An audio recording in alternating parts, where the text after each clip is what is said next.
The following podcast is brought to you by Cast Content Media.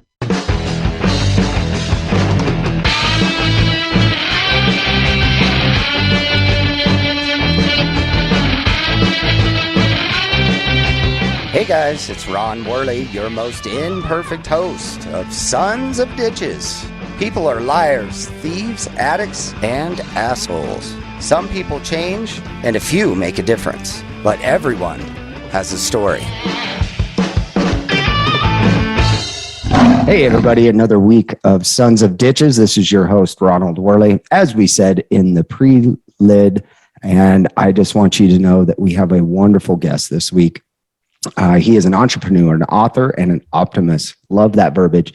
Today, he leads in sales and development, business development at Globe HE, which Globey, it sounds like, a platform for drone data on demand. He mentors startups at the Nordic Startup School and leaders on taskhuman.com. Arnaud, Henneville, Wedholm. Did I say that right, Arnaud? Totally right. All right. Welcome, buddy. Awesome. Thank you. Thank you for having me. I'm really looking forward to this conversation. Yeah. So we discussed before we came on, you're actually calling us from Stockholm, Sweden. That's right. Man. Sweden, 8 hours away. Well, that's a long ways, my friend. That is, yes, indeed. So give us, us Americans, a lot of us are globally challenged. So what's the weather like there right now? Right now it's pitch black. It's 8 p.m. We're reaching the end of the winter. So that feels, the end. That's my optimist side, I guess. The end tend to last till April. This is far north, so it's pretty chilly a long time. Yeah. But today was a little bit of snow. We've moved from -10 to today plus. So it feels that we're getting there. The days are getting lighter and lighter for every day that goes by. So we're on the plus side. We're getting there. Yeah, that's your optimism.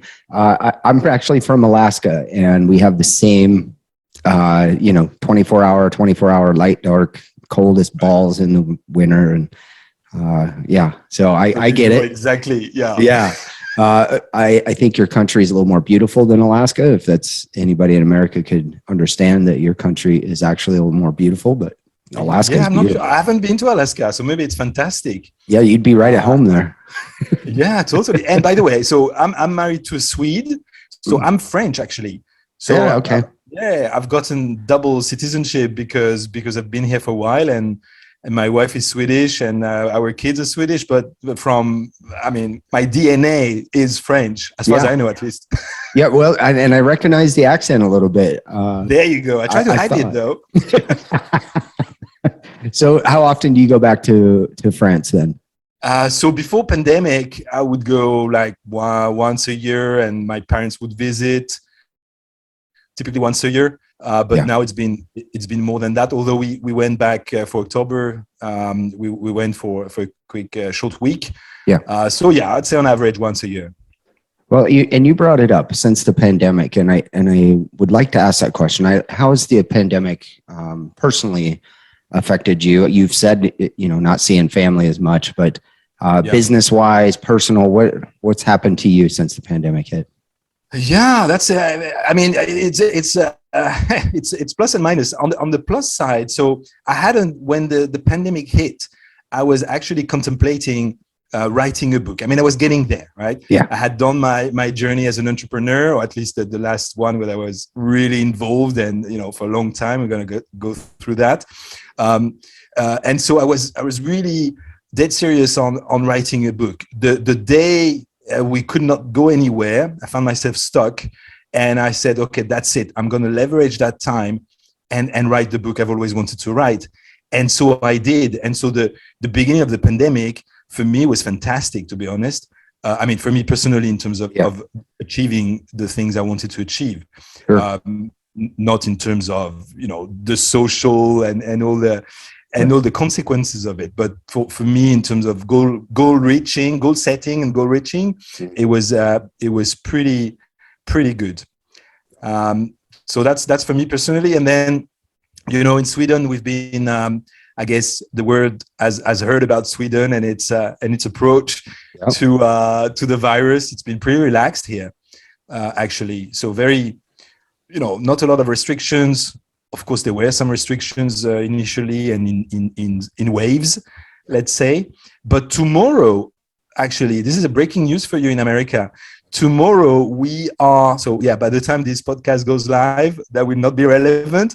But tomorrow anyway, we're lifting all the what do you say, restrictions on Corona. So from tomorrow on, the party is on. I heard this, and that is great. I think you guys will be better for it, and I hope America follows right behind you. I think everybody's had a plus and minus.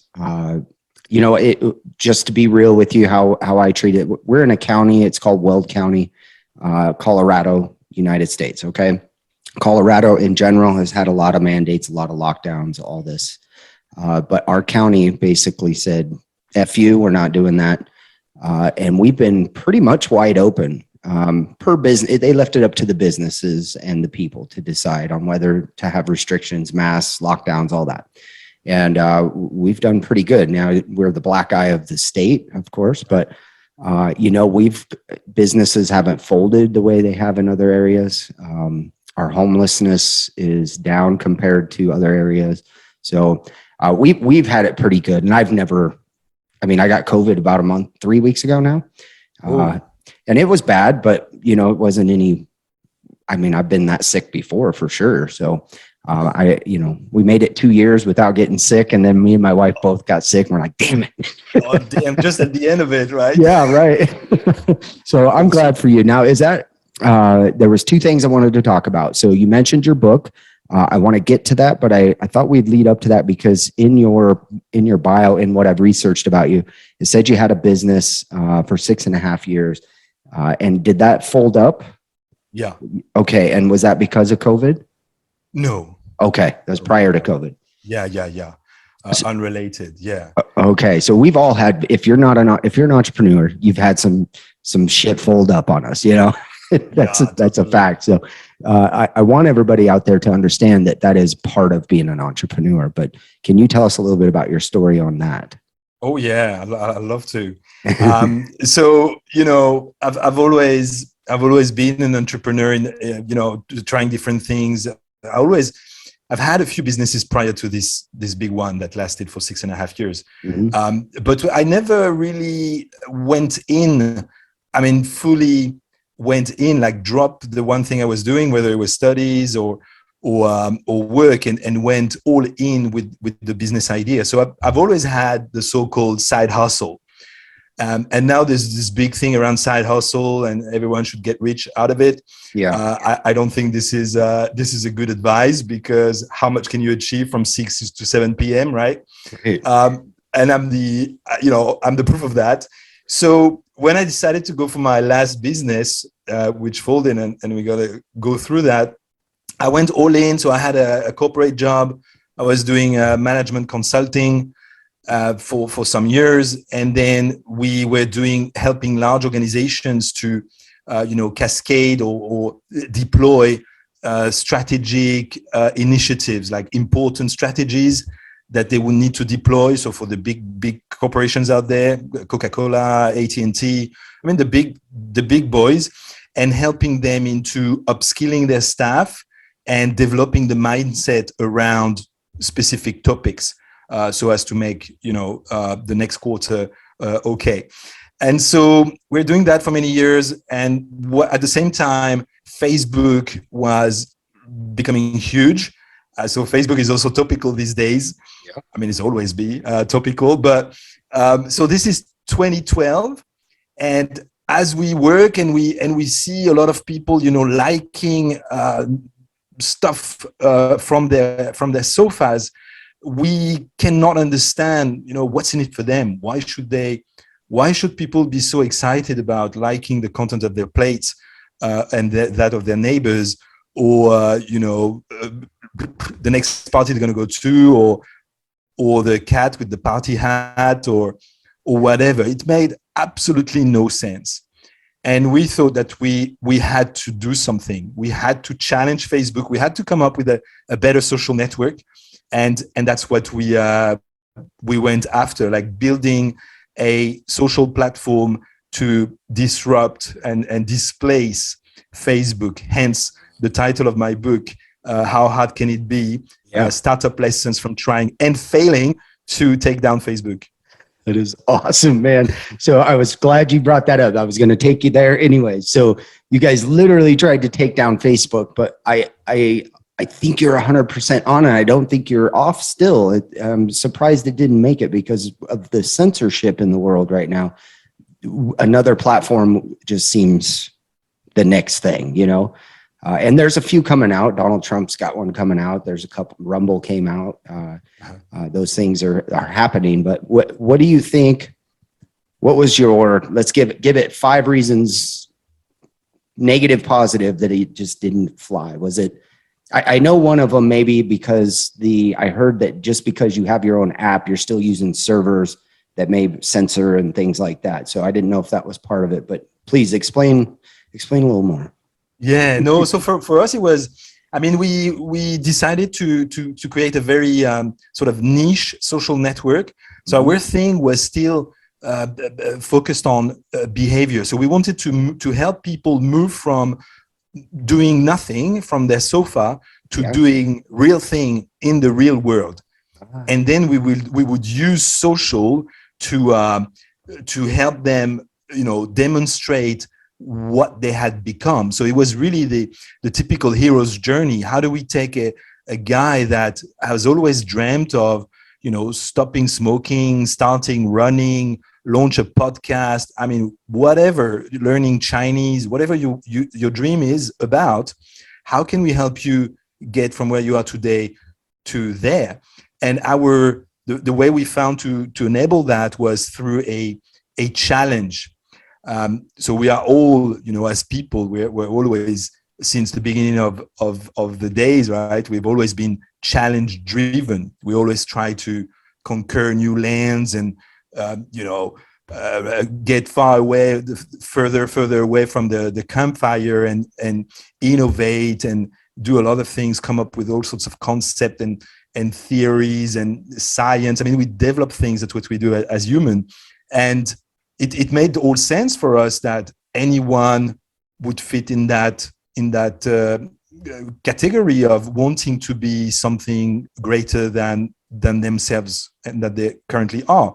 So the idea of the challenge was really an obvious one. Like, you would challenge yourself. I mean, you could challenge your friend to, let's say, okay, dude, grow a mustache for November, or could be anything really.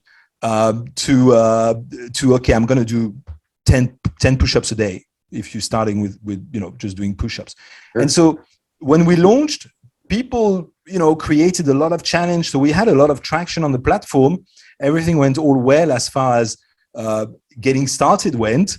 Yeah. But when it came down to the commitment, the actual of doing it, people were not doing it, because doing something that is hard to do, that you've never done, is by definition tricky, and people just check out.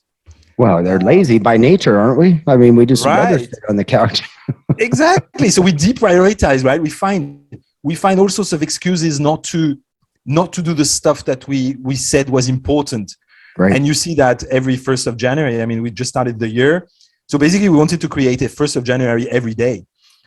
Right? Smart. That was the idea. It didn't work, which is why Facebook is so popular. And platforms like that, where you don't actually have to do anything, right, is so popular because it's easy. It's easy, and it takes you to another place in your mind. If I watch TikTok for very long, I start to think that I'm not even in my own reality. You become the reality of what you're watching. It's like watching a big 3-hour movie, and you get out and you feel like you were in it. So that, unfortunately, that's very true. The concept seems like it should have worked to me. Maybe not the everyday person. Well, exactly. So exactly. So we didn't get enough traction. And so eventually we took that platform that we had built Mhm. And we copy pasted the format, but this time towards corporations, because then we would call on HR director, vice presidents of sales, head of whatever division, and we would tell them, how about you challenge your folks to Yeah. achieve X? And that worked awesomely. Yeah. So that we could get a lot of companies signing, we could get a lot of initiative going, but as I explained in the book, that pivot, so that idea of turning the business around and doing something else with what we had built, had its own built-in limitations. That was not really the vision we wanted to achieve. So, hey, long story short, we went the whole startup journey. We raised several rounds of VC. We did the whole thing. We ended up doing yet another pivot, which was a bit more technical of the leveraging the platform in different ways. And eventually we couldn't scale. Okay. After 6.5 years of hard work, of turning the whole thing in all direction, of trying everything that we could try with the time and money that we had and the competencies and the teams that we had put together, we couldn't make it work. And that's when we decided to stop. We sold the platform, and we wrapped up. Sorry to hear that, man. It's just a bummer, because that's what a great concept. And that does bring us to your book you wrote. It's called How Hard Can It Be? Clever title. I love it. What can readers expect to get from reading your book, and how do they find your book? Yeah. So, I mean, the book is let's put it this way.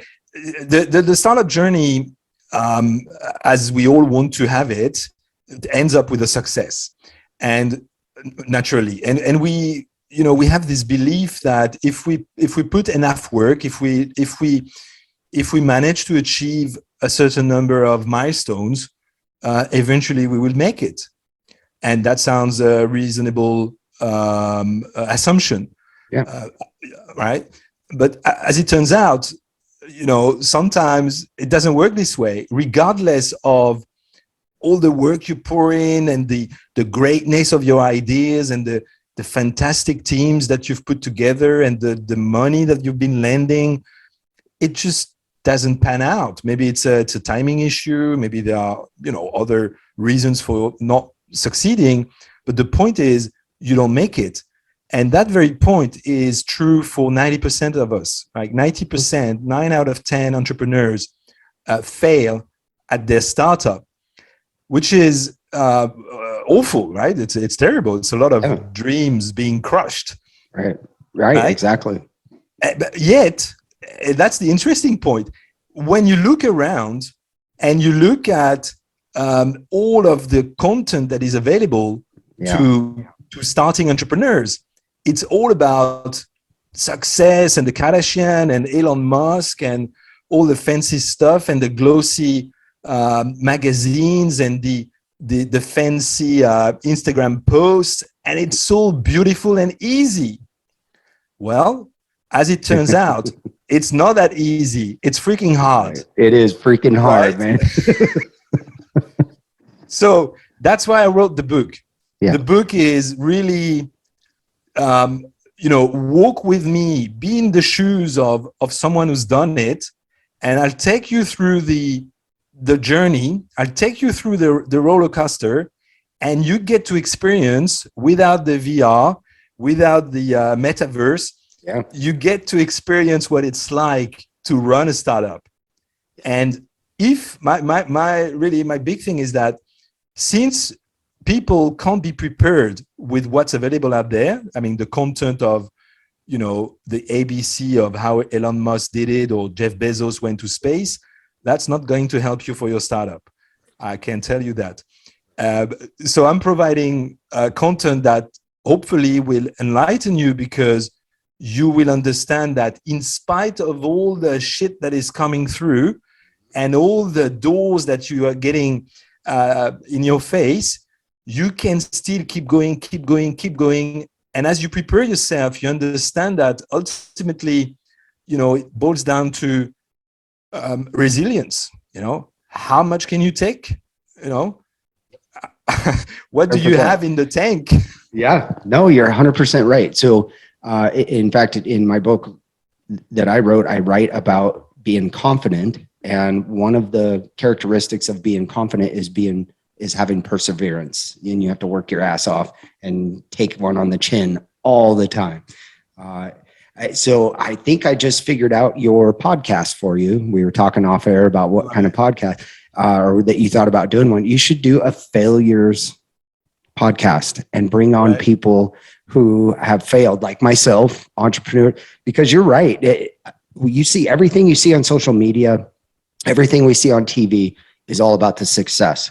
But 1 out of 100 people are actually successful. Even if you're successful, you're not making money a lot of times, or nor can you feed your family with your success. So I think that would be a great idea. And you could do all your social media on all these fails that happen. That would be fun, man. Yeah, no, totally. I mean, it's interesting because obviously we all get the concept of it's easier.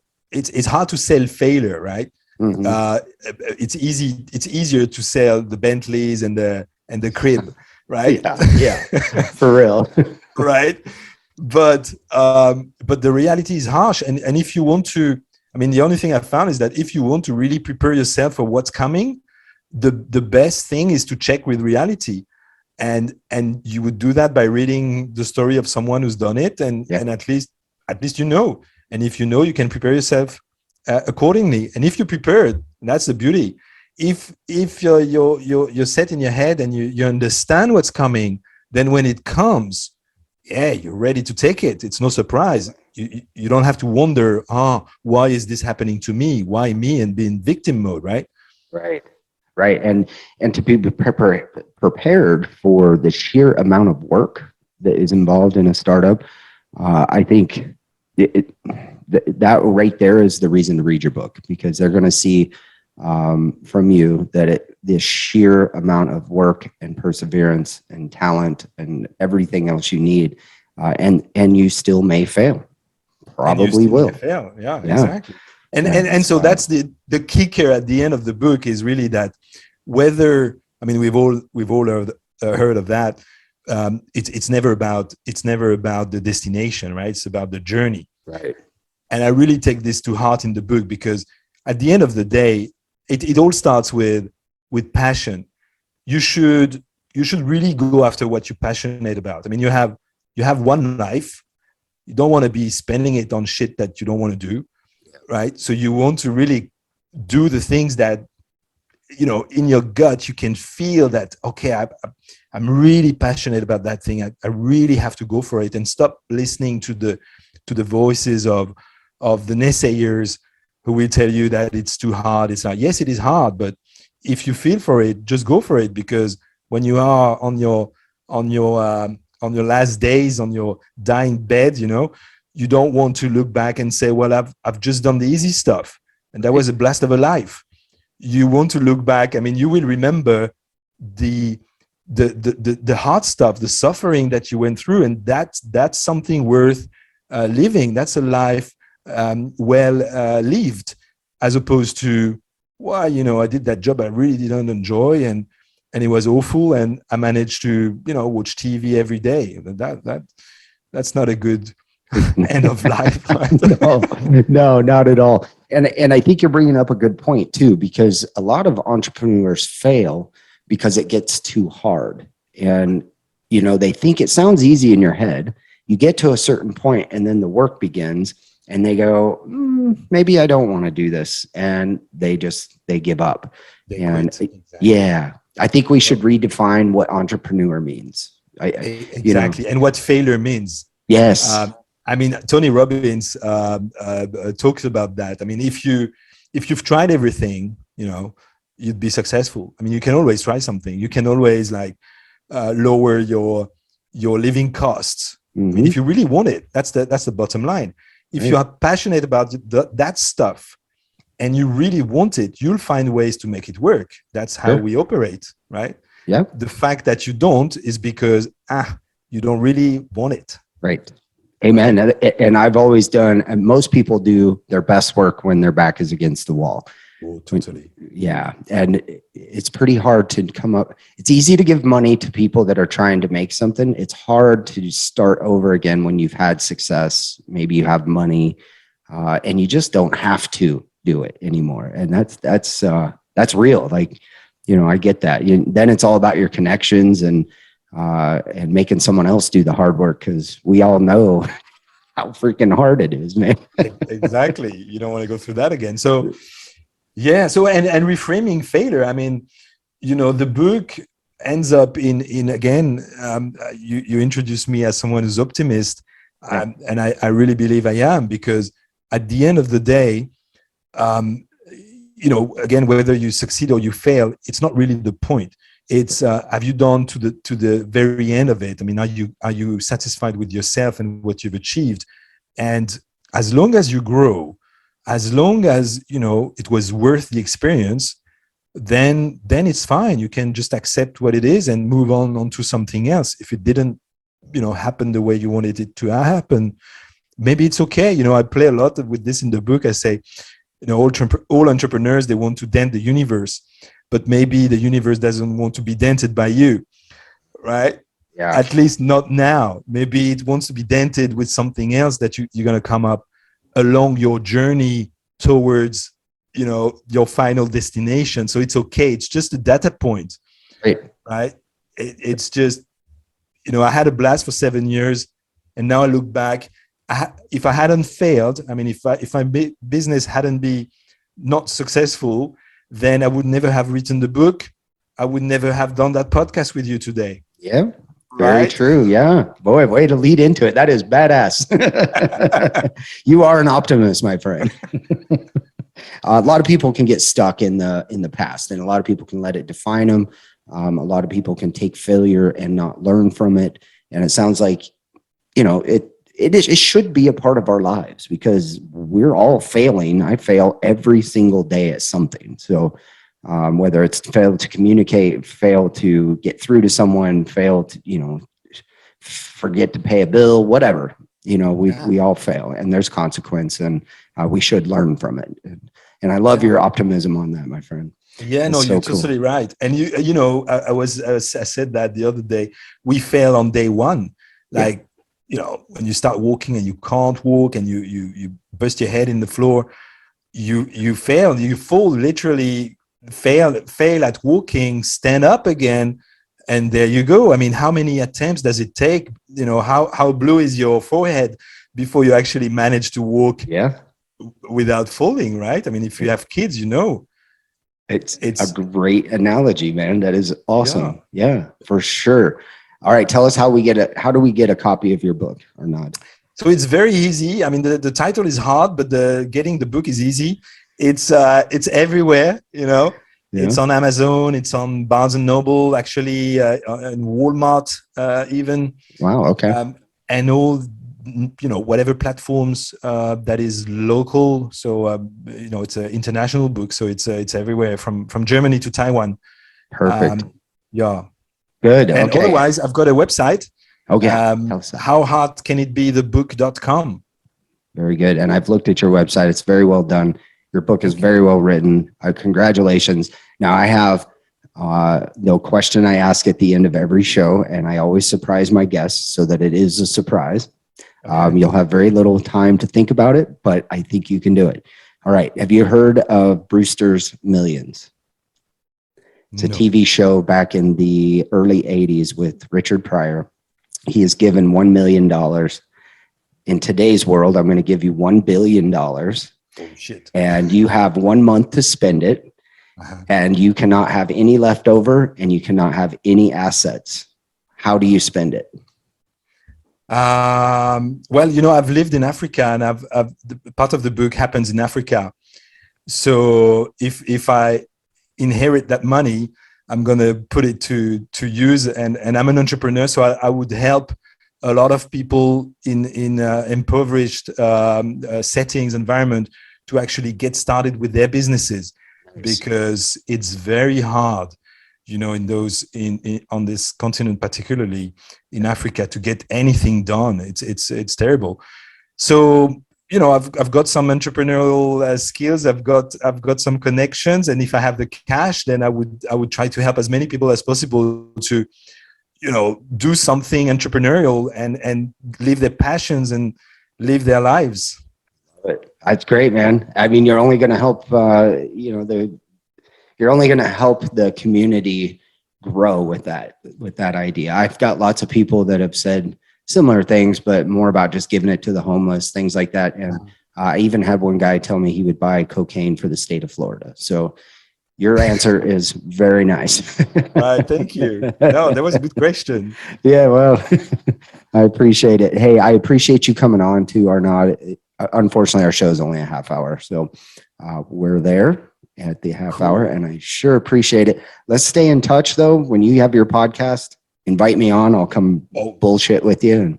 Oh, totally. I have to invite the lion. Thank you for having me, Ronald. It was awesome. It was a great discussion, and I hope it was of value and it will be of value to your listeners. Absolutely, it will. And guys, get on his website or go to Amazon or Walmart and grab his book. I can only imagine how great your writing is based off of your skill level of communication. Thank you, sir. Awesome.